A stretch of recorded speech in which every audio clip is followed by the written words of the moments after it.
The smell of burnt iron and wet earth filled the air, a grim perfume for the battlefield.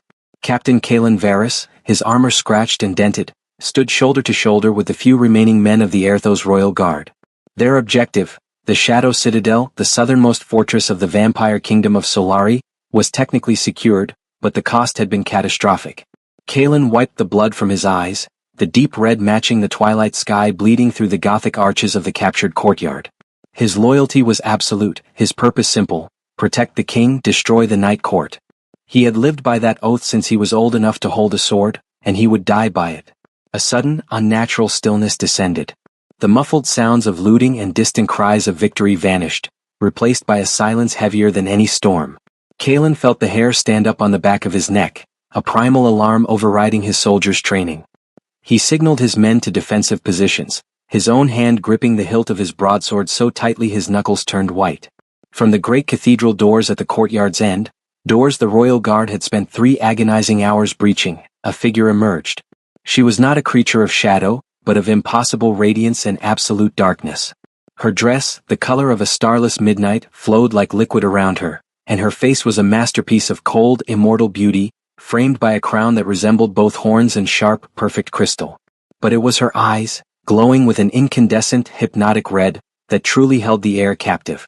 Queen Lyra Ethelred, the vampire queen, the blight upon the human world, stood before them. She had not fled. She had simply been waiting. Such defiance, Lyra's voice resonated, not loud, but carrying a chilling power that bypassed Kalen's ears and settled directly in his bones. A commendable effort, little soldier. But ultimately futile. Kalen roared a battle cry, trying to shake off the paralyzing fear, and charged. His men followed, driven by duty and sheer desperation. But Lyra did not move. She merely raised a hand, and the heavy atmosphere solidified around Kalen and his companions. They struck the invisible wall with the sickening thud of metal on stone. Kalen fell, the air knocked from his lungs, his muscles refusing to obey the commands of his mind. He watched, helpless, as Lyra walked slowly toward him, her bare footsteps making no sound on the broken flagstones. She paused directly over him, the hem of her gown pooling around his armored boots. The red light in her eyes intensified, scrutinizing him as if he were a specimen under glass. "You carry the scent of true devotion, Captain Kalen Varys," she murmured, a trace of something like amusement in her tone. "It is a rare vintage even in the human realm." Kalen tried to spit defiance, but only a desperate gasp escaped. He was completely, utterly defeated, not by skill or strength, but by a power that belonged to the elements themselves. He braced for the final blow, expecting a fang in his throat or a shadow blade through his heart. What he received was infinitely worse. Lyra knelt, bringing her face close to his, and placed one cold, exquisite hand upon his armored chest. Kalen felt a terrifying invasion, a crushing pressure that seemed to bypass the metal and pierce his very soul. A brilliant, sickening pink energy erupted from his chest, the very essence of his life, his will, his inherent humanity, and flowed, a tether of pure light, from his heart to the queen's hand. The agony was immediate, soul-shattering, and absolute. It was the feeling of being unmade. He was aware of the horrifying spectacle, the vivid image of his heart's core being drained away, before the darkness finally took him. When Kalen awoke, the battle was over, the silence was real, and the Gothic chamber was lit by tall, flickering red candles. His armor was gone, replaced by soft, foreign black silk. He was kneeling just as he had been in his final memory, but now he knelt on polished obsidian. Above him stood Lyra Ethelred, majestic and terrifying, her winged shadow engulfing him entirely. He looked down and saw his hands, his human, soldier's hands, trembling violently. He knew, with a certainty that erased all past oaths and future hopes, that he was no longer his own. The vibrant energy he had seen leave his chest had been more than life force. It had been the core of his free will. "Welcome, Kalen," the queen said, her voice now possessing a seductive silkiness that wrapped around his remaining senses. "You are bound now. My property. The soldier is dead. My new shadow consort has risen." She tilted her head, a cruel, beautiful smile touching her lips. "Your first command, look at me and tell me you accept your queen." Kalen tried to refuse. Every fiber of his being screamed revolt, demanding he strike her down. But the terrifying emptiness in his chest, the tether to the cold hand above him, overruled the protest. His head slowly rose. His eyes, now dull and obedient, met the predatory crimson of hers. The words tasted like ash, but they came out steady and clear. "I accept my queen." The nightmare had begun. The soldier had fallen and the queen had claimed his soul. The air in the throne room of the night court was thick with the scent of ancient dust, cold stone, and something undefinably, dangerously powerful. Kaelin's new attire, silken black tunic and trousers that felt absurdly soft and utterly alien, offered no protection against the chilling atmosphere, mental or physical. He stood a respectful distance behind Queen Lyra's obsidian throne, his posture ramrod straight, the years of soldier discipline the only thing anchoring him in this terrifying new reality. The command to look at me and accept had shattered something fundamental within him, leaving an obedient void where his personal will had once resided. He was a weapon now, a glorified shadow pointed only at the queen's bidding. Lyra dismissed the elder vampires who had been reporting to her. These were creatures of immense age, draped in heavy velvets and dark silver, their eyes mirroring the queen's crimson glow, though theirs lacked her terrifying intensity. They moved with a silent, arrogant grace. As the last one bowed and melted into the shadows of the immense chamber, one particular figure paused, his gaze sharp and calculating on Kaelin. This was Lord Valerius, Lyra's established second-in-command, a vampire whose arrogance was barely masked by courtesy. Valerius's lips curled into a barely perceptible sneer. The new acquisition is fascinating, my queen. Such a fragile vessel to hold such potential. I trust the claim was made cleanly? Lyra didn't turn, running a long, elegant finger along the armrest of her throne. The acquisition was necessary, Valerius. His loyalty was not merely given. It was forged in a crucible of honor few immortals could comprehend.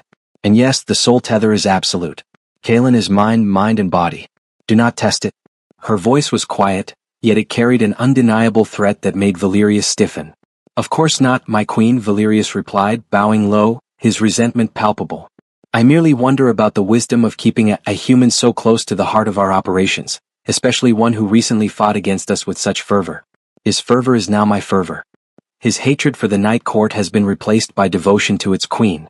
Consider him a necessary experiment, Valerius. Now leave us. Valerius hesitated for a fraction of a second too long, but then silently retreated, his heavy cloak swishing as he vanished. Kaelin watched him go, feeling no malice, no fear, only the queen's quiet satisfaction resonating through the bond. Lyra finally rose, her black wings subtly shifting behind her, catching the dim candlelight. The movement was mesmerizing. She descended the steps, stopping directly in front of Kaelin. Up close, the power radiating off her was overwhelming, a dizzying blend of cold strength and ancient sorrow. Valerius is a loyal servant, but predictable, Lyra spoke, her voice low, intimate, and entirely commanding. He fears what he cannot control, and he cannot control what he does not understand. You, Kaelin, are the unknown factor. She reached up, her cold fingertips tracing the newly formed scar on his jaw, a reminder of the battle that had ended his life and started this one. Tell me, soldier, she commanded, the bond tightening. What is your purpose now? Kaelin responded instantly, the words echoing the core emptiness within him. To serve the will of Queen Lyra Ethelred. My purpose is her fulfillment. My life is her domain. A genuine yet dark smile touched her lips. Good. You learn quickly. Your life as a soldier taught you discipline. That discipline is now mine. I have plans for you far beyond standing guard. But first, you must learn to walk the halls of Solari without flinching. You must understand the nature of your new mistress. She took his hand, it was a casual touch, yet it sent a jolt of icy energy straight through the tether to his chest. He felt compelled to follow as she led him out of the throne room and into the vast, winding passages of the night court. It was a palace carved from shadow and ancient stone, lit only by deep crimson braziers and moonlight filtering through stained glass windows depicting scenes of vampire ascendancy and human subjugation. Kaelin realized he was walking through the enemy's heart, a place he had sworn to destroy, now his involuntary home. They reached a secluded chamber, dominated by a massive bed draped in crimson velvet. Lyra turned, her eyes burning. Your duties are not yet clear, Kaelin. But your submission must be absolute, and your faith in me must be unshakable. Tonight you will rest. Tomorrow your true servitude begins. You will be my ears, my eyes, and my shield even against those of my own blood who resent your presence. She watched him for a long moment, a possessive, predatory look in her eyes. You are bound by my soul tether, but remember, Captain, that tether is also your only anchor in this court of wolves. Fail me and I will not simply kill you. I will reclaim every last fragment of your soul and scatter the dust of your memory across the plains of Erthos. Kaelin bowed, the action now coming naturally, instinctively. Understood, my queen. As Lyra finally left the chamber, locking the heavy, ornamental door behind her, the silence returned. Kalen stood alone in the dark room, the soft, rich surroundings mocking his former hard life in the barracks. He walked to a window carved high into the wall, offering a view of the sprawling, shadowed kingdom of Solari. He pressed his forehead against the cold stone, fighting the residual instincts of his past life.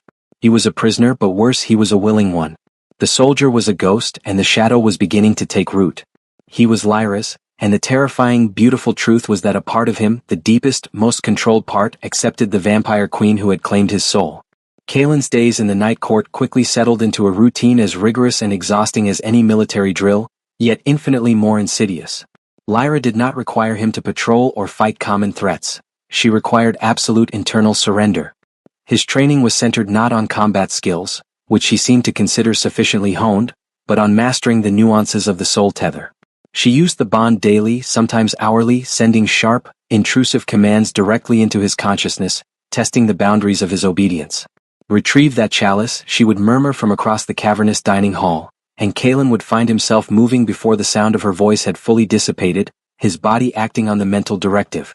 On one occasion, during a tense council meeting, she projected a powerful wave of pure, agonizing despair through the bond, just to observe his physical reaction. He collapsed instantly, gripping his chest, the phantom pain of his fragmented soul screaming, while Lyra remained impassive, watching from her throne. As quickly as it came, the pain vanished, replaced by an intoxicating wave of calm and devotion.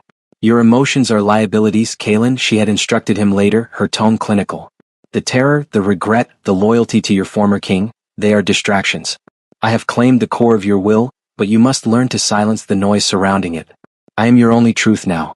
This constant manipulation left Kalen perpetually weary, his mind a battleground where the ghost of his former identity fought a losing war against the undeniable control of the queen. He still retained his memories, the faces of his fallen comrades, the oath he swore to Erthos, but those memories were now encased in ice, powerful visuals that evoked no feeling. They were history, not motivation. His presence caused an open ripple of disdain among the elder vampires, led fiercely by Lord Valerius. Valerius often found opportunities to confront Kalen in the twisting, shadowed corridors of the court. One evening, Kalen was tasked with guarding the entrance to Lyra's personal study. Valerius approached him, moving with the serpentine grace of a seasoned predator. Still playing at being a sentinel, little soldier? Valerius purred, leaning close. His breath was cold, carrying a metallic tang. You reek of humanity, Varus. A scent that is growing tiresome in our ancient halls.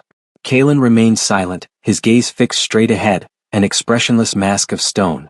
He was under orders not to speak to any vampire unless directly addressed by the queen, a clever rule by Lyra to both maintain his control and fuel Valerius's frustration.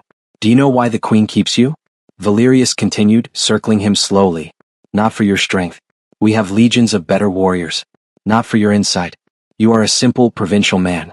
She keeps you because she enjoys breaking beautiful, honorable things. She enjoys the spectacle of your humiliation. He stopped, his face mere inches from Kalen's. Remember your comrades, Captain. Remember the smell of the blood you swore to avenge. Is this the noble end of Captain Kalen Varus? A kneeling puppet, waiting for his mistress's command to breathe? Kalen felt the flicker of the old rage, a desperate, tiny spark deep inside his chest. But the instant that emotion threatened to take hold, the soul tether tightened sharply. It wasn't Lyra consciously commanding him, it was the automatic defense mechanism of the bond, extinguishing rebellious thoughts. Kalen involuntarily stumbled back a half-step, a soundless gasp escaping him. Valerius watched the reaction with narrowed, satisfied eyes. The leash is short tonight. Be a good little dog, Captain. Your true purpose is not service but sacrifice. You are a trinket that will soon be discarded. Valerius laughed, a low, unpleasant sound, and strode away, vanishing into the darkness. The encounter served its purpose. It reinforced the isolation of Kalen's position. He was hated by the immortals and utterly divorced from the world he once protected. He was nothing but a channel for Lyra's will. A few days later, Lyra finally gave him his first true mission. They stood on a high balcony, overlooking the vast, forested territory of Solari, bathed in sickly moonlight. I need eyes in the kingdom of Erthos, Kalen, Lyra announced, her voice soft but absolute. I need to understand how the king is reacting to the loss of the Shadow Citadel. I cannot send my own kind, they carry the mark of the night too heavily. She turned, her red eyes locking onto his. You, however, bear the mark of duty and allegiance. You were a celebrated soldier. You will return to the capital, pose as a survivor and gather intelligence. You will locate their new fortifications, identify their vulnerable supply lines, and find out the name of the general leading the counteroffensive. Kalen felt a cold dread that pierced even the numbness of the tether. Going back. Seeing familiar faces. Betraying his king actively, not just passively. It was the ultimate test. My queen, he spoke, the title now rolling off his tongue without conscious effort. If I return to Erthos, my former comrades will try to question me. They may try to rescue me. Lyra smiled, a predatory expression of sheer delight. Precisely. And that is why I need you to understand something crucial, Kalen. The tether binds your will, but it enhances your abilities. You are faster, stronger, and far more resistant to pain than any normal man now. Should anyone attempt to rescue you, or should they discover your true allegiance? She placed a cold hand on his cheek. You will kill them. Without hesitation. The tether ensures your compliance, but I want to ensure your motivation. Consider this. Failure to comply means I will not kill you. I will use the tether to force you to watch, fully conscious, as I slowly and painlessly obliterate the memory of your entire life. You will be an empty shell, a soldier without a history. Go, Captain, she commanded, stepping back. Use your old identity, but remember your new master. The game begins. Kalen bowed deeply, his mind already calculating routes and cover stories, his soldier instincts merging terrifyingly with his new enforced loyalty. He was heading home, not as a hero or a prisoner, but as a deeply embedded, unwilling weapon of the Vampire Queen. The journey from the dark, imposing borders of Solari back into the familiar, sunlit, albeit still war-torn, lands of Erthos was a dizzying reversal. Kalen traveled under the cover of night, using his honed military knowledge to bypass patrols, but he moved with a speed and stealth that was entirely new, a cold gift from his queen. He was stronger, his senses sharper, every shadow a potential ally. He arrived near the capital city of Erthos just before dawn, ditching the Solari silk for a set of scavenged, recognizable soldiers' fatigues, deliberately torn and mud-caked to simulate a rough escape. When he finally walked into the perimeter of the hastily erected forward base, the sight of the familiar watchtowers and the banner of Erthos almost broke through the icy shell around his heart. But the tether remained firm, reminding him, observe, report, betray. He was quickly recognized. A young, inexperienced sentry shouted his name, and within moments, a crowd of soldiers had gathered, faces a mixture of shock, relief, and grim sorrow. They had presumed Captain Varys dead at the Shadow Citadel. Pushing through the throng, her face streaked with dirt and exhaustion, was Sergeant Elara. She was Kalen's shadow, his most trusted battle partner, a woman as fiercely dedicated to duty as he had been. Her eyes, bright, honest emerald green, were the first true link to his past self, and the sight of her caused the strongest jolt of internal rebellion he had felt since his capture. Kalen. Elara cried, rushing forward and throwing her arms around him in a tight, desperate embrace. By the light, we thought you were gone. We searched for days after the collapse. Kalen forced himself to return the embrace, a shallow, wooden gesture. The scent of her uniform, the warmth of her human presence, felt like a jarring error in the cold, precise machinery of his new existence. He had to remind himself, she is a target if she becomes an obstacle. Elara, he replied, his voice rough, intentionally conveying exhaustion and trauma. We were separated. I managed to slip out through the lower tunnels. I saw things, terrible things. He spun a practiced tale of survival, hiding in the rubble, rationing water, witnessing the horrifying rituals of the Night Court, a tale Lyra had anticipated and helped him perfect, feeding the narrative of the brave survivor back into the kingdom's fear. Elara pulled back, her hands gripping his shoulders, searching his face. What happened to the others? Did you see the queen? The others, they fell, Kalen said, letting his eyes take on a haunted, distant look. He didn't lie about their fate, just his involvement. And yes, I saw her. Lyra Ethelred. She is, exactly as the legends say, a demon. She held the Citadel's power in her hand. He successfully played the traumatized soldier for the officers, providing fragmented, fear-ridden details. The information he gave was mostly accurate, details about the Citadel's internal layout, its weak supply routes, but interspersed with subtle, poisonous inaccuracies Lyra needed planted, like the location of a decoy weapon cache and the exaggerated strength of a phantom detachment. The High General, an aging man named Theron, received Kalen with overwhelming relief. Captain Varys, you are a miracle. Your survival is a sign. We need your strength now more than ever. Our counteroffensive is being planned.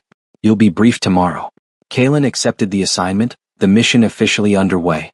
Later that evening, Elara found him alone, cleaning his old sword in the barracks. She sat beside him, the silence between them heavy. You're different, Kalen, she said quietly, her eyes full of concern. You barely eat. You don't sleep. And you don't look at me the way you used to. It's like only the armor is back, not the man. Kalen paused his cleaning, the steel reflecting the dim lamplight. I'm a survivor, Elara. Not a hero. I was a prisoner in the heart of the night court for a week. That changes a man. She reached out and lightly touched the spot on his chest where the soul tether pulsed, hidden beneath his shirt. Did they hurt you?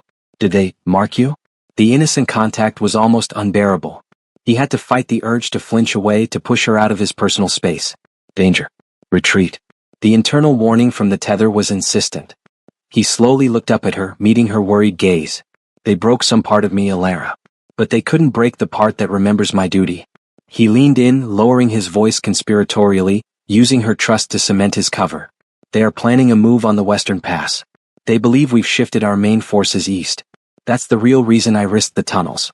I need to get this to the general before morning. It was a lie, a small, effective distortion of Lyra's actual plans, designed to misdirect the human defense. Elara's eyes lit up with renewed purpose. The Western Pass? We have to tell General Theron now. No, Kalen held up a hand. The general is exhausted. I need to be sure. Help me. We used to scour maps for hours. We need to check every possibility before we raise the alarm. Meet me in the map room in an hour. Alone. I don't want to panic the troops. Elara nodded, her professional, soldier self overriding her personal concern. An hour. I'll be there. As she walked away, Kalen felt a cold wave of self-loathing wash over him, immediately crushed by the overwhelming surge of Lyra's satisfaction traveling through the bond. Clever captain. Use the attachment. They will trust you implicitly. He knew what would happen in the map room. He wouldn't be sharing intelligence. He would be extracting the location of General Theron's new command center and the coordinates of the counteroffensive leader, the information Lyra truly desired. And if Elara hesitated, if she saw through his facade, the soldier Kalen Varys would have to follow the Queen's final command, eliminate the obstacle. He was home and the betrayal had only just begun. The map room was cloaked in the shadows of the late night, lit only by a single oil lamp on the central table, casting long dancing shadows over the detailed tactical maps of Aerthos and Solari. Kalen was there first, not studying the lines of defense, but tracing the invisible, agonizing line of the soul tether connecting him back to the night court. He felt exposed, vulnerable in the stillness, the heavy weight of his imminent betrayal settling over him like a shroud. Elara arrived exactly on time, carrying a roll of fresh parchment and a look of professional intensity. She laid out her findings, pointing to the key defensive positions near the borders. General Theron's plan is simple. Fortify the east and use the mountains as a natural defense, Elara explained, her finger tracing a winding path. But if the vampires are aiming for the Western Pass, we'd be exposed. We need to know who is leading our counterattack, the one holding the reserves. Who is the general of the reserves? Kalen asked, his voice flat, trying to sound like a man seeking tactical clarity, not espionage data. Elara hesitated, looking around the empty room before leaning closer. It's classified, Kalen. Only Theron and the king know the full deployment. But the commander is Lord Commander Alaric. He's setting up his temporary command center here. She pointed to a location deep within the mountains, a small, heavily fortified former monastery, its coordinates meticulously marked. Lord Commander Alaric. Command center coordinates, check. Lyra's requirement was fulfilled. The Queen would now have the precise location of the key military leader. A wave of cold, possessive triumph washed through Kalen from the bond. Thank you, Elara, Kalen murmured, the mission complete, the betrayal sealed. He moved to roll up the maps, his task finished. But Elara wasn't finished. She laid her hand over the map, stopping him. Her gaze softened, replacing the soldier with the friend. Kalen, forget the Western Pass for a second. Look at me. He hesitated, then met her eyes. When you were missing, she continued, her voice thick with emotion, I prayed you were dead. Because if you were alive, I knew what they might do to a man like you. Honorable to a fault. And now that you're back, you're a shell. You flinched when I touched you. You haven't mentioned your family. You're giving me excellent tactical data, but your eyes are dead, Kalen. She reached out and placed both hands on his face, forcing him to keep looking at her. I know Lyra Ethelred. She doesn't just kill, she corrupts. Tell me, Kalen. Are you here as a survivor or as her weapon? The accusation struck him like a physical blow. The internal defenses of the soul tether flared up instantly, a blinding, white-hot pain shooting through his chest. Threat detected. Eliminate. Lyra's distant, silent command screamed in his mind. She knows. Silence her. No. Kalen's body moved with frightening, cold efficiency, fueled by the enhanced strength Lyra had granted him. His left hand shot up, grabbing Ilara's wrist with crushing force, yanking her hands from his face. His right hand went to his belt, where he carried a dagger he had retrieved from the armory. Ilara gasped, her eyes widening in pure horror as she realized the truth. Kaelin, what are you? Before she could finish, Kaelin had the knife out, its tip aimed straight at her heart. But as he lunged, a desperate, unexpected wave of his own buried humanity surged forth. It wasn't enough to break the tether, but it was enough to cause a fraction of a second's hesitation. That fraction was all Ilara needed. She was a sergeant in the Royal Guard, not easily overcome. She twisted violently, using Kaelin's own momentum against him, and the dagger only grazed her shoulder, slicing through the thick fabric of her uniform. She didn't fight him, the Queen's weapon. She fought the man who had just betrayed her. She brought her boot up, kicking him sharply in the knee. The move jarred Kaelin, the pain barely registering due to the enhancement, but it broke his concentration. Ilara scrambled back, knocking the lamp off the table. The room plunged into absolute darkness, save for a few dying flickers of flame on the spilled oil. They took him. Ilara's voice, now a command, echoed in the blackness. The captain is compromised. Sound the alarm. He's a vampire spy. She wasn't running, she was creating a distraction, buying time to warn the others. Kaelin felt Lyra's fury through the bond, a roaring mental thunder. You hesitate. You fail. You let the asset escape. He lunged through the darkness, relying on the sharpened hearing and almost supernatural precision granted by his corrupted soul. He cornered her near a heavy iron cabinet. Ilara didn't have her sword, but she grabbed a long, sharp ruler used for marking coordinates and lashed out desperately. Kaelin easily deflected the feeble weapon and gripped her neck, his enhanced strength making the human bone feel like brittle straw. He lifted her off the ground, her feet dangling. Don't fight it, Ilara, he whispered, his own voice sounding alien and hollow. It's already done. Just as he prepared to snap her neck, the heavy wooden door to the map room burst open, letting in a flood of torchlight and the immediate concerned shouts of the arriving guards. Halt. Drop your weapon. Kaelin knew he had lost his chance. Killing Ilara now meant certain death for him before he could escape, and the coordinates were already secure in his mind. He threw Ilara violently against the iron cabinet. She crumpled, stunned but alive. He hurled the dagger towards the nearest torch, extinguishing it and creating a momentary flash of darkness. Using the confusion, Kaelin moved like a phantom, vaulting the central table and kicking out the remaining lamp. He was out the window and over the wall before the guards could even fully enter the room, leaving behind only the echo of his betrayal and the gasping, terrified form of the only friend he had left. The flight was agonizing. Every pounding footstep was a flight not from the Aerthos guards, but from the searing disappointment and silent wrath radiating from his queen. He had succeeded in the mission, the coordinates were his, but he had failed the crucial command, kill the obstacle. As he plunged back into the dark forests leading towards Solari, Kaelin knew two things. He was now a sworn enemy of the human world, a title he had earned with his own hands. And the punishment awaiting him in the night court would be infinitely worse than anything the human army could conceive. Kaelin arrived back at the night court in the pre-dawn hours, slipping past the eternal sentries like a piece of shadow returning home. He did not seek rest, he went straight to the throne room. He knew avoidance was impossible and defiance was an invitation to agony. The coordinates of Lord Commander Alaric were safe, secured in Lyra's mind through the tether, but the failure to silence Ilara weighed heavier than any physical burden. Queen Lyra Ethelred was waiting. She sat upon her obsidian throne, not in the regal armor or winged display of power, but in a simple flowing black gown, which somehow made her look infinitely more dangerous. Lord Valerius stood a discreet distance to her right, his expression a thin mask of neutrality that barely concealed his eager anticipation. Kaelin knelt immediately, his head bowed, the posture of submission absolute. He did not need to speak. The Queen had already extracted the intelligence and the full playback of the map room encounter directly from his consciousness. Rise, Captain, Lyra commanded, her voice dangerously calm, devoid of the seductive silkiness she usually employed. Kaelin rose slowly, his heart, the phantom part of him that could still feel, pounding against his ribs.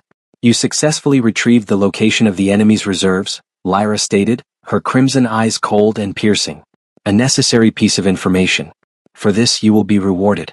However, you were given a secondary, equally vital command. Eliminate the witness. Valerius stepped forward slightly, unable to contain his venom. The human Ilara.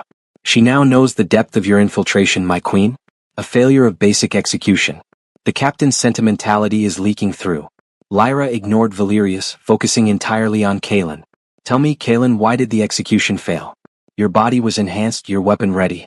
Did you find the preservation of that small, insignificant life more important than the successful completion of your mission?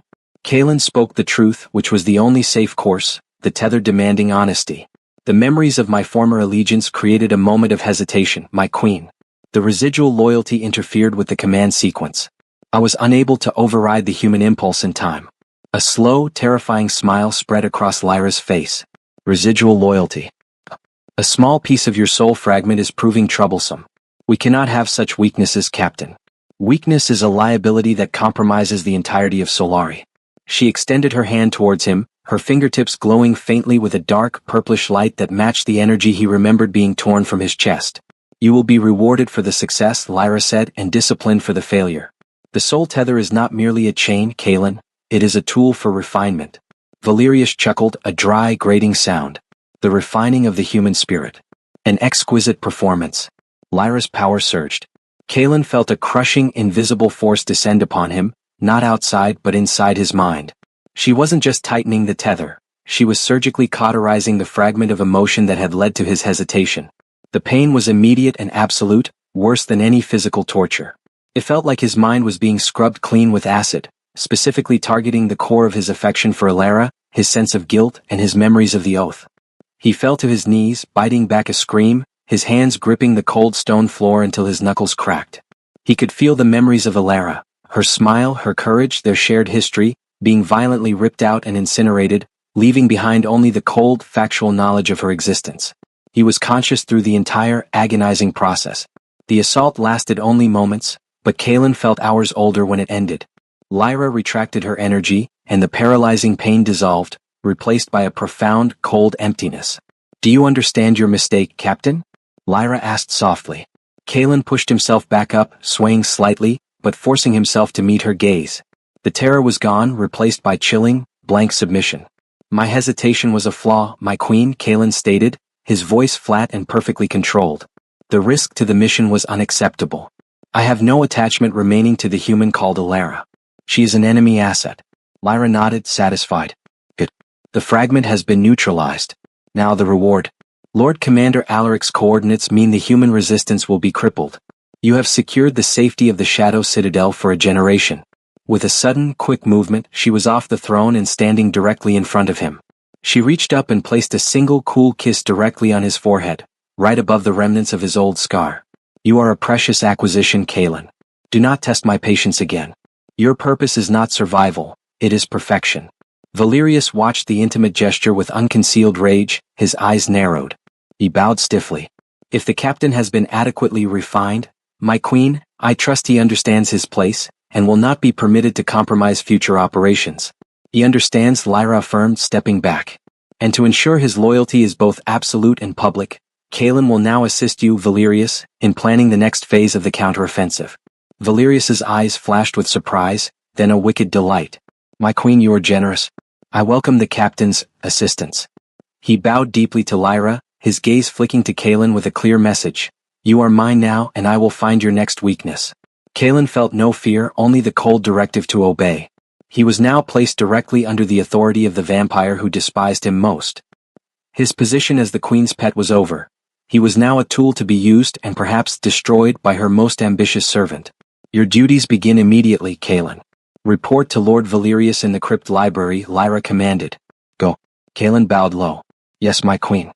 He turned and followed Valerius out of the throne room, walking straight into the waiting trap of the ambitious elder vampire. His existence was now a terrifying balance between Lyra's cold favor and Valerius's burning resentment. The crypt library was less a room for books and more a vault of forbidden knowledge. It was carved deep beneath the foundation of the citadel, smelling of parchment, cold earth, and the faint, coppery scent of ancient blood.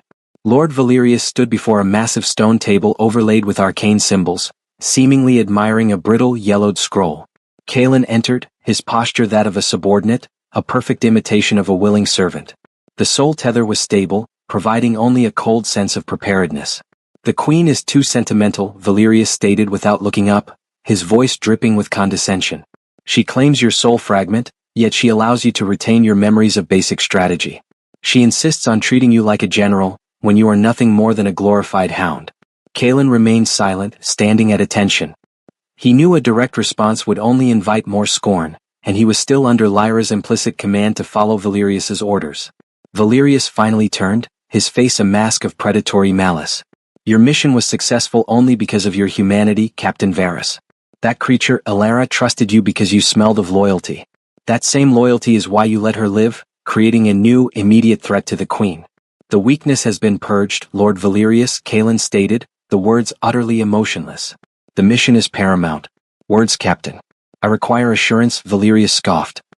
He moved with sudden, startling speed, not drawing a blade, but placing his hand squarely on Cailan's chest, directly over the scar of the soul tether. The pressure was intense, a testing touch, seeking any flicker of defiance. Lyra may have cauterized your sentimentality, but I wonder if the core of a soldier's pride still remains, Valerius whispered, his breath cold against Cailan's ear. Tell me, in your heart of hearts, do you not resent the Queen for reducing a decorated captain of Aerthos to this silken toy? Cailan felt the internal struggle. The residue of his soldier's pride fought hard against the tether's control, attempting to scream yes, I hate her. But the tether, reinforced by Lyra's recent discipline, held firm. It suppressed the emotion but left the words free to deliver the absolute, icy truth. The Queen provided the purpose I lacked, Cailan responded, his voice steady.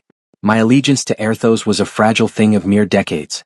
My service to Queen Lyra is bound by eternity. Resentment is irrelevant. Valerius's eyes narrowed, his frustration palpable. He removed his hand, his initial attempt to provoke rebellion a clear failure. Such absolute submission. It's almost sickening. But fine. You are a tool and tools must be used. Valerius unfurled the ancient scroll he was holding. It was a detailed map of the mountain range separating Solari from Aerthos. The Queen intends to leverage your intelligence immediately. Lord Commander Alaric's position is an excellent choke point. My plan is simple. While the human forces scramble to defend the western pass, the decoy location you fed them, we will strike Alaric's position directly. He traced a thin, jagged line through the mountains. We need a diversion. A small, elite strike force to cross this forgotten ridge. They will plant the Queen's mark in the human supply caches near the capital, forcing General Theron to recall his main troops for internal defense. This will leave Alaric exposed. Valerius looked Cailan up and down with contempt. This mission requires the subtle touch of a human, and the speed of a low-ranking ghoul. I cannot spare an elder vampire for such triviality. You, Captain, are expendable yet useful. You will lead the diversionary force, Valerius commanded. Take 3 of my best shadows, the Queen's most efficient assassins.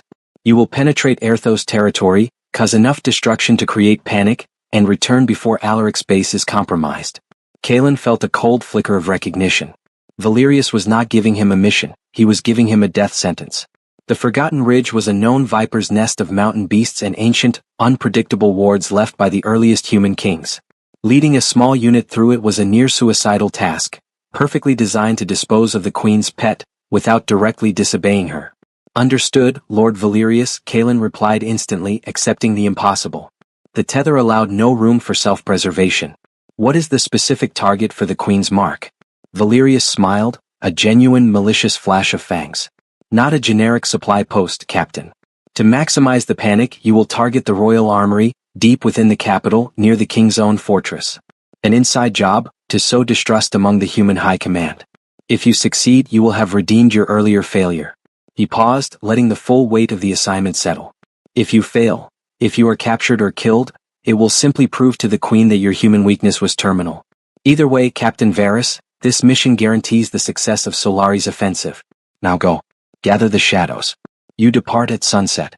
Cailan bowed and turned to leave. Just as he reached the heavy iron door, Valerius's cold voice stopped him. And Captain, do be careful. I would hate for the Queen's new toy to break before I've had a chance to truly play with it. Cailan walked out of the crypt library, not as a defiant hero seeking escape, but as a compromised machine preparing for its next, most dangerous task. He was being used as bait by Valerius and controlled by Lyra, and his destination was a guaranteed killing field, the royal armory, the very heart of the kingdom he was sworn to protect. He was going back to Aerthos, this time as a fully operational, unwilling saboteur. The sun bled into the horizon, casting the Forgotten Ridge in hues of grim purple and shadow when Cailan and his small unit began their ascent. His unit consisted of 3 shadows, lower-ranking vampires renowned for their speed and single-minded obedience to Valerius. They were silent, wraith-like figures wrapped in reinforced leather, their eyes glowing with a cold, pale yellow light that marked them as Valerius's personal servants. They held Kalen in utter contempt, seeing him as the weak, breathing flesh they had to tolerate. Kalen led the ascent, navigating the treacherous, unmarked paths with the precision of a born mountaineer, a skill his human body retained. The shadows, though faster, were ill-suited for the complex, uneven terrain. "Hurry, human," one of the shadows, named Rexus, hissed from behind, his voice a dry rasp. "We waste precious hours for your slow pace." Kalen didn't pause. "The ridge is ancient, Rexus. The human kings placed warding sigils along this path. Move too fast and you'll trigger arcane traps meant to shatter the non-human. We move on my pace or we die before we see the capital." The certainty in his voice silenced the vampire. Lyra's enhancement had given Kalen a chillingly clear perception of arcane energy, a new vital sense. As they climbed higher, Kalen identified several of the invisible wards, faint shimmers in the air humming with barely contained power.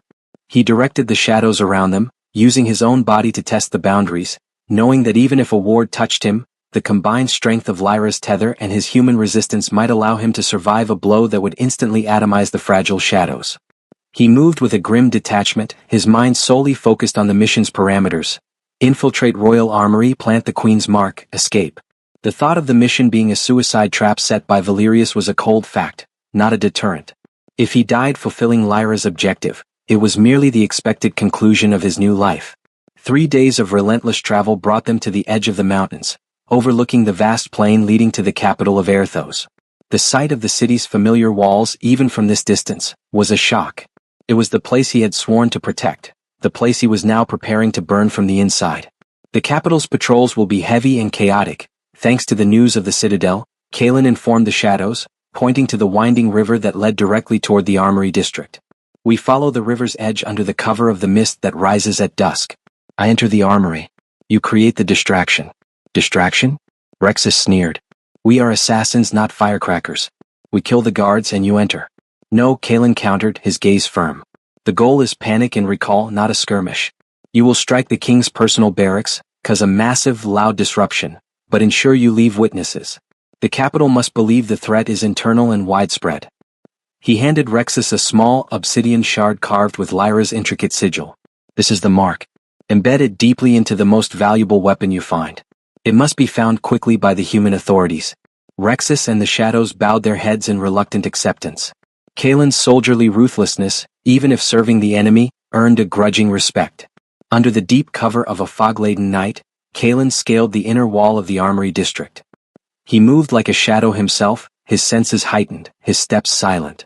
The memory of the physical training he had once supervised in this very compound served him well. He found the main vault, where the most valuable enchanted weapons were kept. As he was preparing to breach the door, a sudden, sharp, almost familiar presence registered nearby. It was a high-ranking officer. Kalen pressed himself flat against the cold stone, holding his breath, waiting for the officer to pass. The footsteps stopped right in front of the vault door. "You really think you could hide from me, Kalen?" A cold, low voice commanded. It was Sergeant Alara. She stepped out of the fog, her shoulder bandaged, her eyes not panicked, but blazing with calculated, cold rage. She had bypassed the patrols, tracking him not as a general would, but as a hunter tracks prey, anticipating his logical military target. She held her familiar, short broadsword, and its tip was aimed directly at Kalen's heart. "You betrayed us," Alara spat, her voice tight with pain and absolute resolution. "You betrayed me. But I knew you'd come back for the final blow. You are still a creature of duty, Kalen, even if that duty is corrupted. I was waiting for you here." She was here to kill him, not capture him. She was the one obstacle Kalen had failed to remove, and now she was back to complete the soldier's original, broken oath. Kalen felt a terrifying internal conflict. The tether commanded him to strike her down without hesitation, while the ghost of the man who loved her screamed a silent warning. This was the true test of Lyra's discipline, and the battlefield was his own corrupted soul. The air in the narrow alleyway near the Royal Armory vault crackled with tension, thick enough to choke on. The faint sounds of the capital, distant shouts, the clatter of a guard patrol, were muffled by the fog, creating a private stage for this brutal reunion. Alara didn't move from her defensive stance, her sword pointed unwaveringly at Kalen's chest. Her eyes were not those of the comrade he knew, but of a heartbroken soldier ready to execute a traitor. "Don't take another step, Kalen," she warned, her voice steady despite the raw pain in her expression. "I saw what they did to you in the map room. I know you're not entirely yourself, but the hand that holds that dagger is still yours. I won't let you hurt this city. Kalen felt a terrifying internal silence. The moment of hesitation he'd suffered earlier was gone, purged by Lyra's brutal discipline. The soul tether pulsed, cold and absolute, overriding the residual guilt. Elara was an obstacle, a threat, a liability. Nothing more. I am under command, Kalen responded, his voice flat, devoid of the familiar warmth Elara remembered. Your presence compromises the objective. Step aside. Your command is treason. Elara lunged suddenly, not with a killing blow, but a strategic feint, aiming to disarm him. Kalen moved with the unnerving speed of his enhanced body. He dodged the blade by a whisper, the steel passing where his heart had been a moment before. He countered instantly, not using the dagger but driving his shoulder hard into Elara's center mass. The enhanced, inhuman force of the blow was devastating. Elara gasped, the breath driven from her lungs, and she stumbled back, her sword clattering against the stone wall. Before she could recover, Kalen grabbed her, spinning her around and slamming her back against the vault door. He held her immobilized with one powerful arm, the dagger raised high in his other hand. This is the end, Elara, he stated, the words chillingly rehearsed. You should have died in the citadel. Just as he brought the dagger down, Elara fought back with the desperation of a cornered lioness.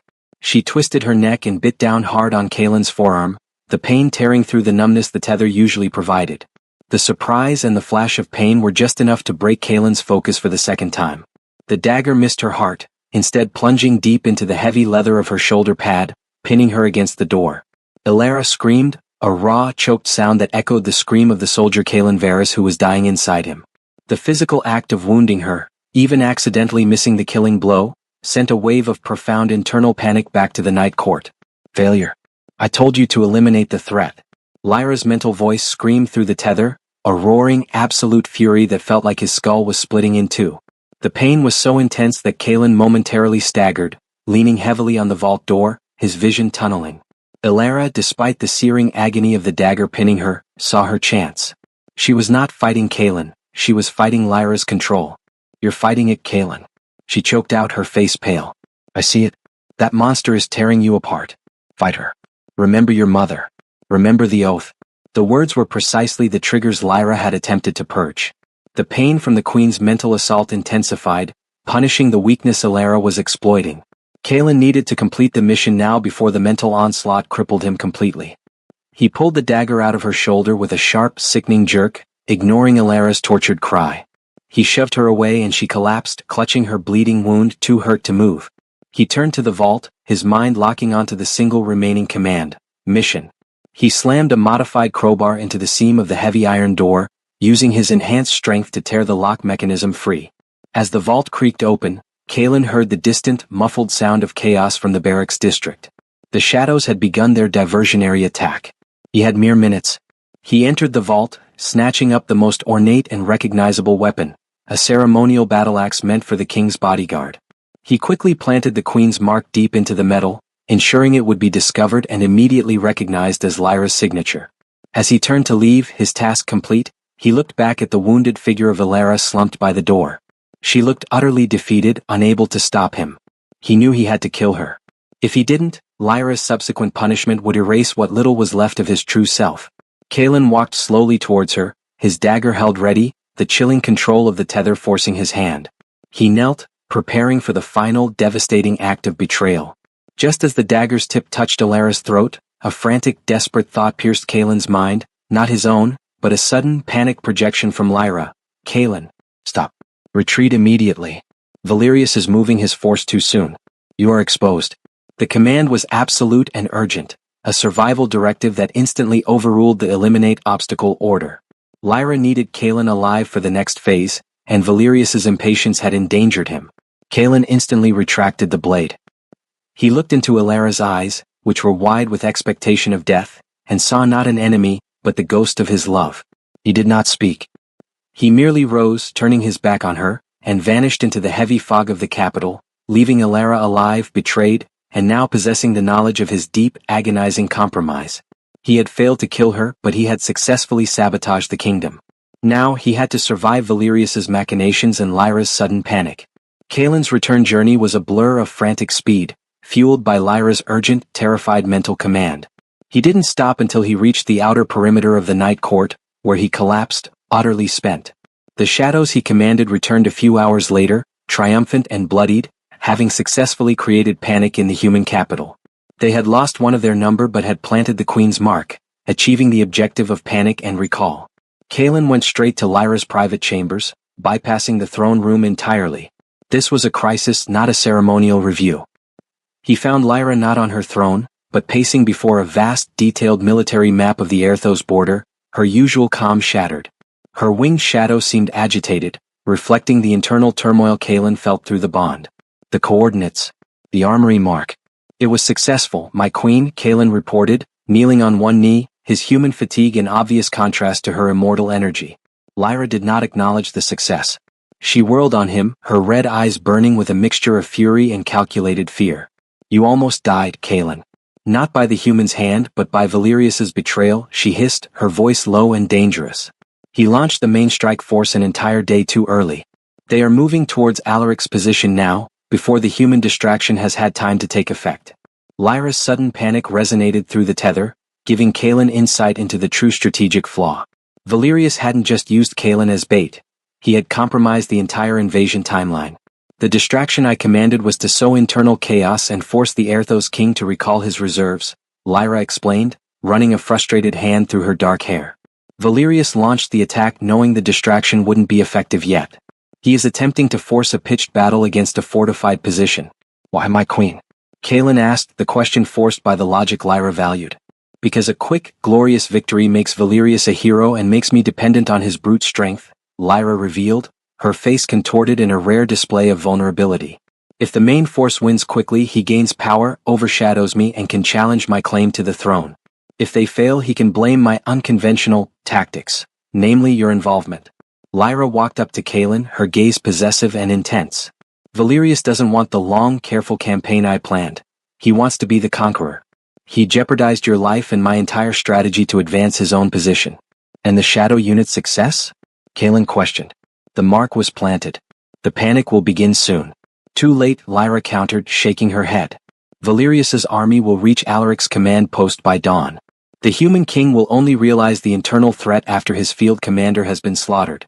She took Kaelin's face in her hands, her touch ice-cold but now lacking the predatory quality, replaced by a fierce, calculating need. I need you, Kaelin. Your soldier's mind. Your loyalty is now my only absolute guarantee against Valerius's treachery. Lyra tightened the tether, not with pain, but with an overwhelming surge of trust and purpose. This was the greatest reward, not submission but being made essential. I have retrieved the coordinates of Valerius's forward command post, Lyra revealed. His command unit is small, expecting no resistance. If we can incapacitate Valerius before he issues the final, unstoppable charge, I can retake command of the main army and recall them before they suffer catastrophic losses. What is the command, my queen? Kaelin asked, his soldier instincts finally aligning with a true mission, saving Lyra's command, which now felt like his own duty. Lyra's lips curved into a cold, determined smile, one that promised both strategy and destruction. The human who refused to die for the king will now save the vampire queen from her own blood. Kaelin, you will assassinate Lord Valerius. The command was absolute, shocking Kaelin to his core. He had been sent to kill a soldier, and now he was being sent to kill an elder vampire, the queen's own trusted general. He is an elder, my queen. His strength is formidable, and his mind is shielded, Kaelin cautioned, his strategic assessment overriding his obedience. Precisely why you must not face him with a blade, Lyra stated. You will use the weapon I gave you, the one he failed to see. She walked to her vanity and picked up a delicate, dark silver vial, no bigger than a finger. It contained a slow, bubbling liquid that shimmered with sickly green light. This is the Ashen Draught. The poison of the Night Court, Lyra explained. It does not kill elders. It paralyzes them, separating the mind from the body long enough for me to reclaim his allegiance. She placed the vial in Kaelin's hands. You are not going to fight him, Kaelin. You are going to serve him. Use your human frailty, your feigned obedience, and your new position under his command to get close enough to put this in his chalice. Do this, and you will not only save my throne, but you will also secure your position as my true consort, unchallenged by the treachery of my court. Kaelin closed his hand around the vial. He was now a highly placed assassin, tasked with eliminating the second most powerful figure in Solari. He had successfully betrayed his own kind, and now he was being ordered to betray the monster who hated him most. The game of survival had turned into a deadly dance for the queen's favor. Lord Valerius's forward command post was not a castle, but a massive, reinforced tent complex pitched in a ravine deep within Solari territory, close to the mountain pass leading to Lord Commander Alaric's position. The air crackled with the urgency of impending battle.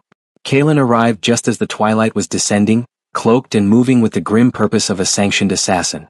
He was immediately directed to Valerius's tent, where the elder vampire was overseeing the final deployment maps. Valerius looked up, a cruel, triumphant smirk on his face. He clearly assumed Kalen was back to report his successful demise in the human capital. Ah, the captain returns. Against all odds, you cling to life, Valerius drawled, waving a dismissal at the other vampires present. Tell me, Varys, did you enjoy your little suicide run? Or did you finally realize the true meaning of expendable? Kalen knelt on one knee, maintaining the facade of absolute submission. The mission was completed, Lord Valerius. The mark was planted. The capital will recall its reserves. Excellent. Then your weakness in sparing that human sergeant was, for once, justified, Valerius conceded, though his eyes were sharp, searching for any sign of defiance. Now stand. We are about to toast the imminent fall of Aerthos's finest commander. Valerius poured a dark red, thick liquid, a potent vampire wine, into 2 ornate, silver chalices. He pushed one toward Kalen. Drink, Captain, Valerius commanded, his smile widening. A toast to the coming victory, and to the predictable demise of the Queen's foolish caution. This was the moment. The tether, already buzzing with Lyra's focused intent, tightened. The command was clear: execute. Kalen took the chalice, his hand steady. He was not required to drink, only to hold it. Valerius, eager to gloat and dismiss the human, was already lifting his own cup. To my ascension, Valerius stated, his voice ringing with arrogance. As Valerius's chalice reached his lips, Kalen moved. Not by leaping or attacking, but by simulating a human soldier's clumsiness. He suddenly swayed, stumbling slightly, and knocked his own chalice over the table. The dark wine splashed harmlessly onto the map. Apologies, Lord Valerius. Kalen exclaimed, injecting just enough genuine panic into his voice to sound human and subordinate. He immediately grabbed a nearby rag to wipe the spilled wine, bending close to the table. In that split second, concealed by the motion and the distraction, Kalen withdrew the tiny silver vial of ashen draft. With the speed granted by his enhancement, he uncorked it with his thumb and poured the entire shimmering green liquid into Valerius's untouched chalice. Valerius roared, his attention diverted from his cup to the ruined map. Incompetent fool. Watch where you step, Varys. That map took days to chart. My deepest apologies, my lord, Kalen repeated, standing straight, his heart pounding a frantic rhythm. Allow me to refill your cup. Valerius, his fury overriding his paranoia, merely snatched his chalice back. No. I shall have my toast, map or no map. Leave the refilling to a proper servant. He raised the poisoned chalice again, the ashen draught having instantly dissolved into the thick wine, turning the color a darker, more ominous shade of crimson. To conquest, Valerius declared, and without another thought, he drained the cup in one long, satisfied gulp. Kalen stood absolutely still, the terror and the triumph battling for control. The tether was vibrating wildly, transmitting Lyra's focused anticipation. Valerius set the empty chalice down with a loud clang, a look of sublime victory on his face. Then the poison hit. It wasn't a sudden collapse. The effect was insidious. Valerius's eyes, initially bright with victory, glazed over. His triumphant smirk froze, slowly twisting into an expression of agonizing confusion. He raised a hand to his temple, swaying on his feet. What is this? Valerius rasped, his voice sounding distant, disconnected. He looked down at Kalen, his realization dawning, but too late. The Queen. You traitorous whelp. The ashen draught worked by violently separating the vampire's consciousness from their immortal body. Valerius's mind was still fully aware, but his body was rapidly becoming unresponsive, a stone statue of rage. He stumbled, his powerful limbs refusing to obey the command to strike the soldier. He finally collapsed onto the tent floor with a heavy thud, fully conscious but completely paralyzed, his magnificent elder vampire body now entirely inert. Excellent, Kalen. You have done well. Your devotion is rewarded. Lyra's mental voice, thick with triumph, flooded Kalen's mind. The tent flap opened and Queen Lyra Ethelred stepped in. She surveyed the scene, the inert form of Valerius and the rigid, exhausted soldier. The serpent has been dealt with, Lyra announced, walking calmly toward Valerius's paralyzed body. She looked down at him, her face devoid of pity. Your ambition was your undoing, Valerius. You will not challenge my throne again. She turned to Kaelin, her expression softening into a possessive, admiring look. You have faced my enemy and my treachery. You have killed the soldier and you have served the queen. From this day forward, Lord Valerius is nothing. Captain Kaelin Varys is now my shadow general, second only to me. Lyra extended her hand to him. Come, my consort. We have an army to recall, a kingdom to stabilize, and a fragile human world to finally conquer. But first you need rest. Rest and the full reward of my trust. Kaelin took her hand. His promotion was complete, his life as a soldier irrevocably replaced by his role as the Queen's unwilling general. The tether pulsed with satisfaction and dominance. He had survived the plot, but he had fully lost himself to the Night Court. The assassination of Lord Valerius sent a controlled yet powerful shockwave through the Night Court. While Lyra publicly maintained that Valerius had fallen defending the strategic push against Aerthos, the sudden elevation of the former human captive, Kaelin Varys, to Shadow General was a clear and terrifying statement to the remaining elder vampires. The Queen's power was absolute, and her newest consort was now her most trusted instrument. Kaelin's life underwent a final, irreversible transformation. His days were now spent in the war room, his military mind ruthlessly efficient in executing Lyra's carefully planned long-term conquest strategy. He organized supply lines, charted defensive wards, and deployed strike forces with a cold precision that surpassed even Valerius's former efforts. The soul tether functioned seamlessly, ensuring that every strategic decision he made was perfectly aligned with Lyra's ultimate victory. He was a general in all but name, moving among the powerful immortal court with the silence and authority of a born ruler, albeit one bound by an invisible chain. Yet, it was the nights that defined his new reality. Lyra made it clear that the reward for his service was not merely rank but access. Kaelin was given chambers adjacent to her own, a space of immense, dark luxury that was both his prison and his pedestal. One evening, Lyra summoned him after a particularly draining planning session. Kaelin entered her personal sanctuary, a room heavy with the scent of night jasmine and ancient, metallic wine. Lyra was reclining on a divan, her form draped in a robe of deep purple, her expression contemplative. Come, Kaelin, she commanded, beckoning him closer. The strategy is sound, the court is compliant. We have time now for reflection. Kaelin knelt beside her, a gesture that was now reflexive. My queen, my purpose is served by your command. I require no reflection. Lyra smiled, a slow, predatory expression that still held a strange element of tragic beauty. But I require it, my general. I claimed your soul not just for your soldier's mind, but because I saw a devotion in you that I haven't witnessed in centuries. Immortals are ambitious, predictable. You, my captain, are beautifully finite, yet infinitely devoted. She reached out and placed her cold hand on his chest, directly over the tether scar. She did not inflict pain, but instead sent a wave of deep, complex emotion through the bond. A feeling of ancient weariness, the weight of centuries of lonely rule, and a profound, possessive gratitude for his singular focus. Do you know why I allow you to live, Kaelin, when I could simply replace you? She whispered, her voice barely audible. Because you are the only one in this court whose obedience is not driven by fear, but by a necessity I created. You cannot betray me because I hold the very concept of your betrayal. She shifted, leaning closer, her eyes locking onto his. Tell me something, Kaelin. Without the tether, if you were still the captain of Aerthos, would you have killed me when you first had the chance? The question was a test, a deliberate probe into the dead space where his free will had once resided. The tether allowed the truth but purged the emotion. Yes, my queen, Kaelin responded instantly, his eyes blank yet honest. My duty to the king demanded your death. Lyra laughed, a short, dark sound of absolute power. Honesty. It is invigorating. But that loyalty is dead now. And in its place, I am giving you something stronger than duty. She pulled him closer, her face inches from his. You are not just my general, Kaelin. You are my shadow consort.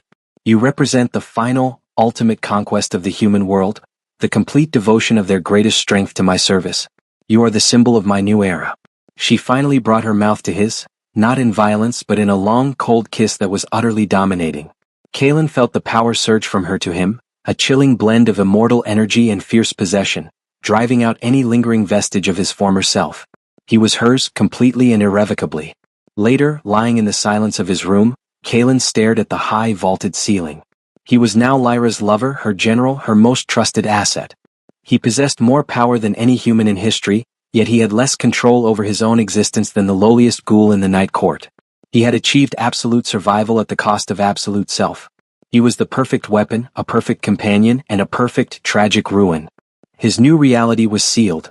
The soldier was gone, replaced by the consort. But unknown to Kaelin and Lyra, the human world, specifically the one woman he had been ordered to kill, Elara, was far from finished with him. The capital of Aerthos was in turmoil. The Queen's mark, Lyra's sigil carved into the king's ceremonial battle-axe, found deep within the royal armory, had shattered the human command structure. General Theron was scrambling to contain the panic, convinced that powerful vampire agents were embedded deep within the military hierarchy. The king, fearing a palace coup, had recalled vital reserve troops, precisely as Lyra had intended. The successful sabotage had given Solari the tactical edge they needed. Amidst this chaos, Sergeant Elara lay in the military hospital, recovering from the deep, ragged stab wound Kaelin had inflicted. Her physical wound was healing, but the betrayal was a gaping chasm in her soul. She had identified the traitor, but no one believed her fractured tale of Kaelin's compromise and his inhuman strength. They saw her as a traumatized survivor fabricating elaborate excuses for the failure to secure the armory. One evening, a week after the incident, Elara watched from her narrow window as General Theron's depleted troops marched out, heading east to guard the expected attack, leaving the mountain passes vulnerable.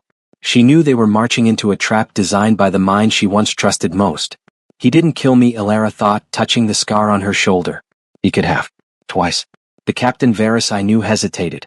But the creature he is now? He pulled the blade back only because his queen gave him a higher priority. She realized Kaelin's failure to kill her wasn't a sign of lingering love. It was evidence that his true loyalty, the soul tether, had simply shifted allegiance.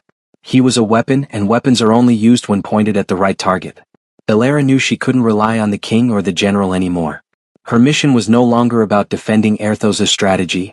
It was personal, and it was about redemption. The only way to save her country was to sever the tie between the vampire queen and the military genius who served her. She waited until the dead of night, slipping out of the hospital in stolen clothes, carrying her repaired broadsword and a map. Her destination was clear: the Shadow Citadel, the captured fortress that was Kaelin's gateway into the Night Court. She sought out the one resource she knew she could trust: the Order of the Sunstone, a clandestine group of rogue mages and scholars dedicated to studying and defeating vampire magic. Their beliefs were considered heretical by the king, but Elara was desperate. She found their hidden sanctuary in the old city catacombs. An aging, wiry mage named Master Perrin listened patiently to her wild tale of soul tethers and forced obedience. The Varys you describe is a rare thing, Perrin murmured, running his hand over an ancient, glowing sunstone artifact. A shadow consort. The queen has claimed his entire will, embedding a part of her own essence into his soul. His devotion is not a choice, it is an arcane absolute. Can it be broken? Elara demanded, gripping her sword. To break the bond is to risk shattering the soul itself, Perrin warned. It requires a simultaneous infusion of light and a physical separation from the host. It is almost impossible. But we have a relic, the Blade of Astrea. It is forged from consecrated silver and absorbs life energy. If the blade cuts the host, it temporarily disrupts the arcane bond, leaving the queen exposed through the tether. Elara's resolve hardened. Then I need that blade. I am going to the Shadow Citadel. He tried to kill me as his duty to her. I will free him, or I will kill him as my duty to Aerthos. Perrin looked into her determined eyes and saw not a soldier seeking revenge, but a martyr seeking justice. He gave her the Blade of Astrea, a sword whose silver surface gleamed with an unsettling, pure light, its energy chilling to the touch. You must not simply wound him, Elara, Perrin instructed gravely. You must reach the heart of the Night Court, find the soul tether's root, which will be wherever Lyra keeps the core of her acquired energy, and strike both Kaelin and the tether's source simultaneously. Otherwise you will both die. Elara nodded, accepting the impossible odds. She was no longer just Sergeant Elara, she was the last hope of Aerthos, driven by a terrible love and an absolute need for vengeance. The path back to Kaelin led straight through the conquered citadel and into the vampire queen's heartland. Elara's journey back to the Shadow Citadel was the inverse of Kaelin's return to the capital. While Kaelin had moved with the enhanced speed and stealth of a puppet assassin, Elara moved with the desperate, burning resolve of a true soldier. She used old smuggler routes and hidden mountain trails, relying on her knowledge of the terrain and the thick, protective fog that often shrouded the valleys bordering Solari. The Blade of Astrea, sheathed across her back, felt impossibly heavy, yet its consecrated silver radiated a cold, steady purpose that was her only comfort. The Shadow Citadel, once a human outpost, was now the forward headquarters of the Night Court, crawling with low-ranking vampires, shadows, and ghouls. It was a fortress of fear, its Gothic architecture now permanently stained with the atmosphere of the undead. Elara knew direct confrontation was suicide. She had to use her old familiarity with the Citadel's deep, forgotten infrastructure. She located the ancient maintenance tunnels, designed by the original human builders, that ran beneath the massive fortress walls, long since abandoned and filled with stagnant water and rubble. Clutching the hilt of the blade of Astrea, Elara spent an agonizing day navigating the suffocating darkness. She moved through water, mud, and ancient filth, fighting down waves of nausea and fear, only the image of Kaelin's dead eyes driving her forward. She finally breached the inner perimeter, emerging into the Citadel's sublevels, the vast dungeons and stores that served the Queen's forces. She hid in the shadows, listening to the guttural foreign language of the shadows, observing their movements. Her objective was simple: find the core of the Night Court's power within the Citadel. Master Perrin had insisted that the soul tether, though connected to Kaelin, must draw sustenance from a dedicated source, an arcane focal point near the Queen. Since Lyra was now largely based here, that focus must be close. Elara observed the pattern of the strongest, most disciplined vampire guards.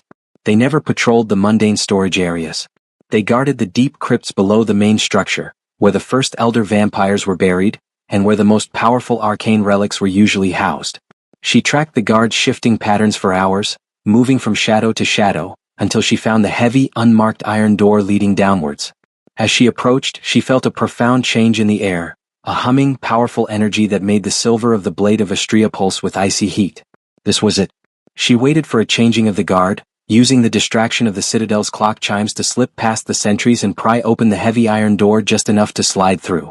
The crypt was a vast, cold cavern dominated by a single, terrifying spectacle. In the center of the room, built upon an altar of black marble and surrounded by ancient, shimmering runes, was a large, crystal orb. The orb pulsed with a sickly, beautiful pink-purple energy, the very energy Elara had seen wrenched from Kaelin's chest during his capture. This was the tether focus, the physical receptacle holding the claimed essence of his soul. And standing before the orb, seemingly drawing power from its light, was Queen Lyra Ethelred herself, her back to Elara. She was not alone. Standing silently beside her, fully armored and completely focused, was Shadow General Kaelin Varys. Lyra was giving Kaelin final instructions, her voice low and commanding. "The time is now, Kaelin. Your forces are ready. You will lead the final charge against the north gate of Aerthos," Lyra instructed, placing a hand possessively on Kaelin's armored arm. "The king will fall and you, my general, will be the one to present him to me. Go. Do not hesitate." Kaelin turned, his eyes hard, fully accepting the mission. He walked towards the crypt door, passing directly by Elara's hiding spot.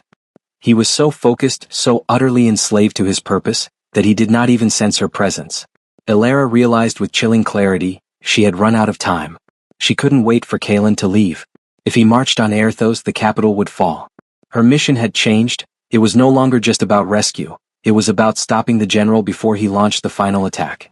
As Kaelin reached the crypt entrance, Elara exploded from the shadows, the blade of Astrea ripping through the air with a silvery, consecrated flash. "Kaelin!" she roared, a mix of fury, grief, and desperation fueling her speed. The sudden sound shattered Kaelin's focus, and the ancient soldier's instincts flickered.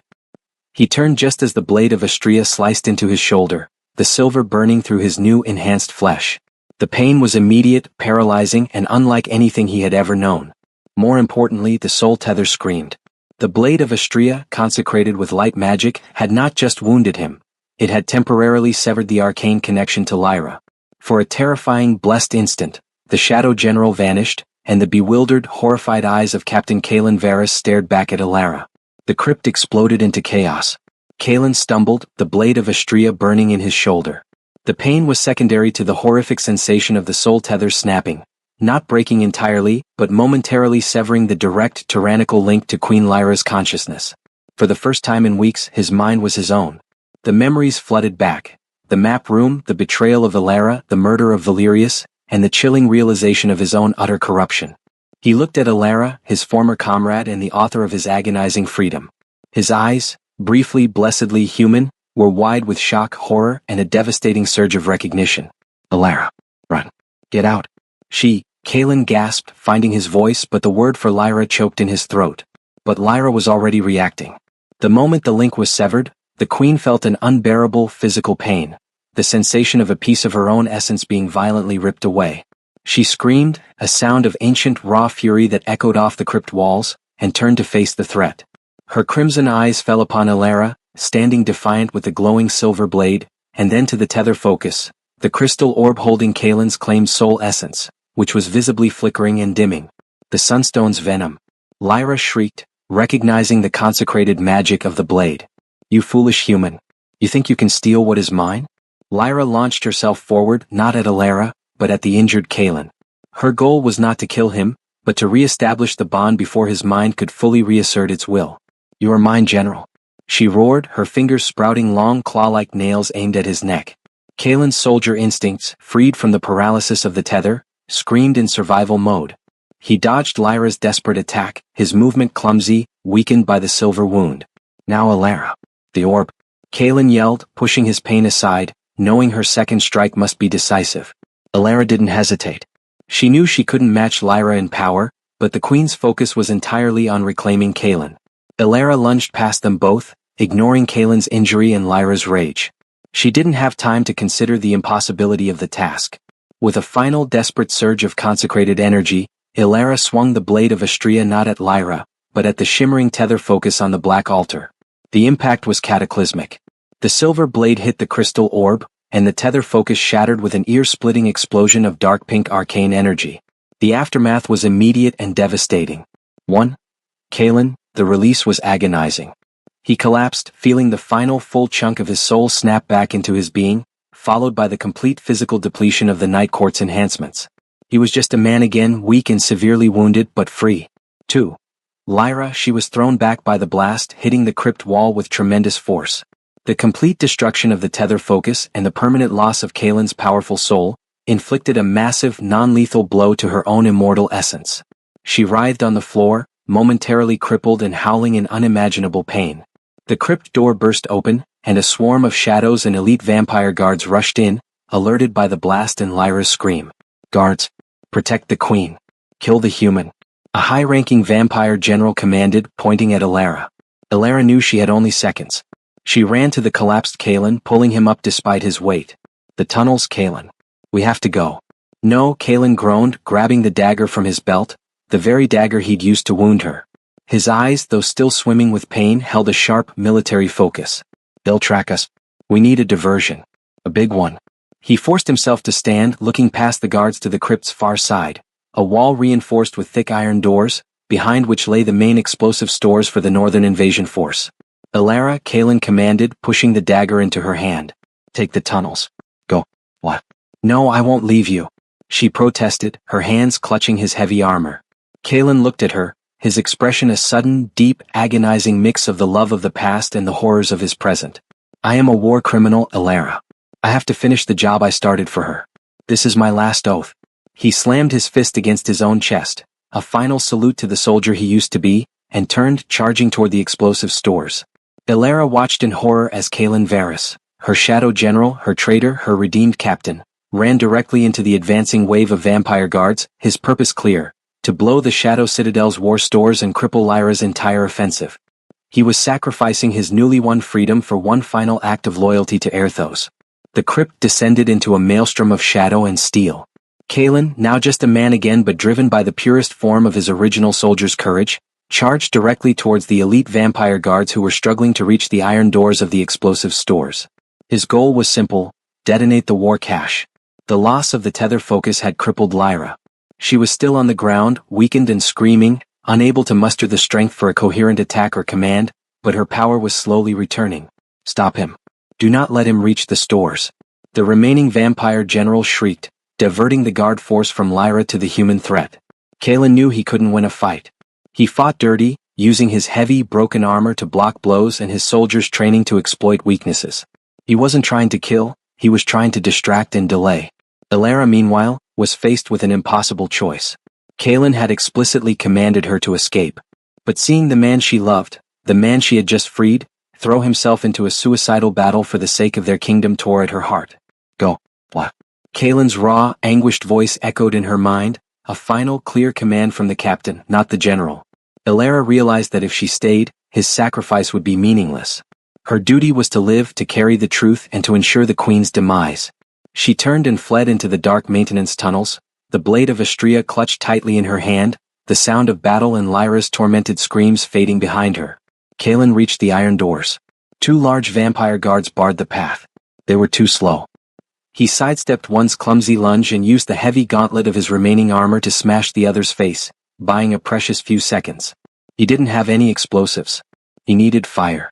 He ripped a large brazier from the wall, sending burning coals showering across the floor, then kicked open the outer latch of the heavy door, revealing the munitions piled high inside. The remaining guards rushed him, finally realizing his intent. Cailan was overwhelmed, blades sinking into his unenhanced body, the pain intense and real. He was pinned against the door, bleeding freely, but he had achieved his position. "You took my soul," Cailan gasped, looking past the guards toward the still recovering Queen Lyra. His eyes held the fire of his reclaimed humanity. "Now I take your war." With his last surge of strength, Cailan brought the heavy, burning brazier down, smashing it against the exposed door seam, showering the flammable war stores inside with searing hot coals. The explosion was not immediate. A terrifying, silent pause descended over the crypt, broken only by the crackle of fire quickly taking hold in the munitions. Then, with a devastating roar, the Shadow Citadel exploded. The subterranean blast was colossal. It ripped through the foundations of the ancient fortress, sending tons of rock and granite skyward. The crypt, the tether focus, the war stores, the vampire guards, and Shadow General Cailan Varys, all were consumed in a terrifying final conflagration. Lyra, partially recovered, saw the approaching doom. With a scream of pure, desperate survival, she used her remaining strength to shield herself, but the destruction was too great. The citadel, her forward base, her symbol of conquest, was obliterated. Elara, scrambling through the tunnels, felt the earth shudder and collapse behind her, sealing her exit and propelling her forward by the sheer force of the blast. She emerged onto the open slopes just as the remains of the citadel's main tower crashed down in a fiery plume, the air thick with smoke and the metallic smell of death. Cailan Varys, the soldier who became a weapon, had redeemed himself in the most final, absolute act of loyalty. He had destroyed the Queen's invasion force and crippled her power. Weeks later, the King of Aerthos, realizing the truth of the averted invasion and the crippling blow dealt to Solari, publicly honored Captain Cailan Varys as a hero, a sacrifice that saved the kingdom. But the king never learned the full dark truth of the soul tether and Cailan's corruption. Only Elara knew. Elara had survived. She now worked in the shadows, passing crucial intelligence to the fragmented Aerthos military, preparing them for the inevitable return of the Queen. Queen Lyra Ethelred had also survived.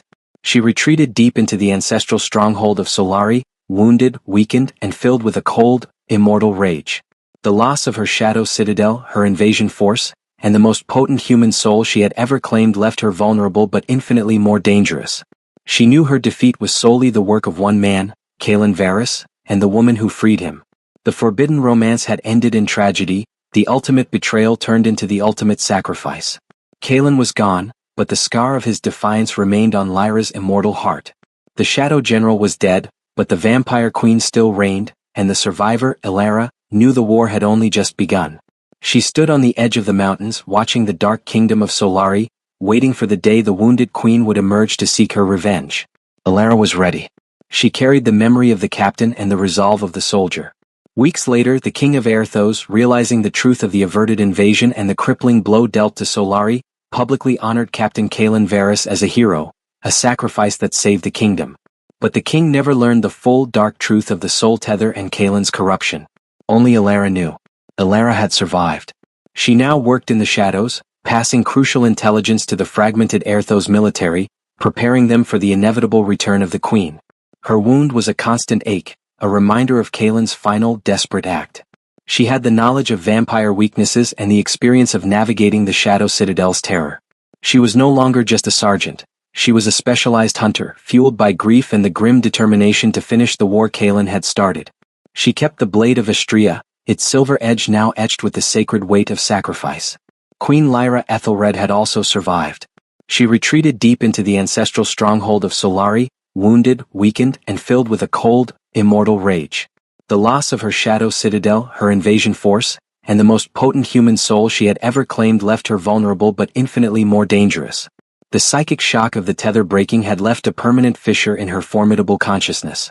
She knew her defeat was solely the work of one man, Cailan Varys, and the woman who freed him.